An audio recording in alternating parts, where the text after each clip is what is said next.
বিসমিল্লাহির রহমানির রহিম। আসসালামু আলাইকুম ওয়া রাহমাতুল্লাহি ওয়া বারাকাতুহু।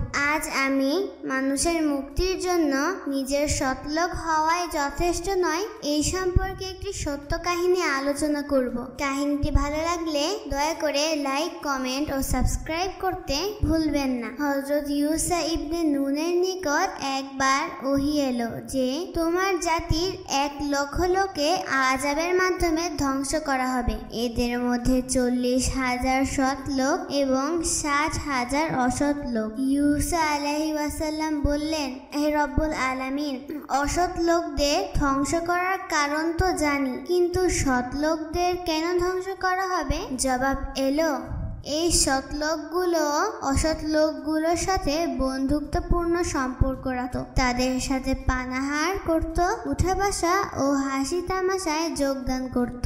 আমার অবাধ্যতা ও পাপাচার দেখে কখনো তাদের চেহারায় অসন্তোষের চিহ্ন ফুটে উঠত না। কাহিনীটি ভালো লাগলে চ্যানেলটিকে সাবস্ক্রাইব করার বিনীত অনুরোধ রইল। আসসালামু আলাইকুম ওয়া রাহমাতুল্লাহি ওয়া বারাকাতুহু। আল্লাহ হাফেজ।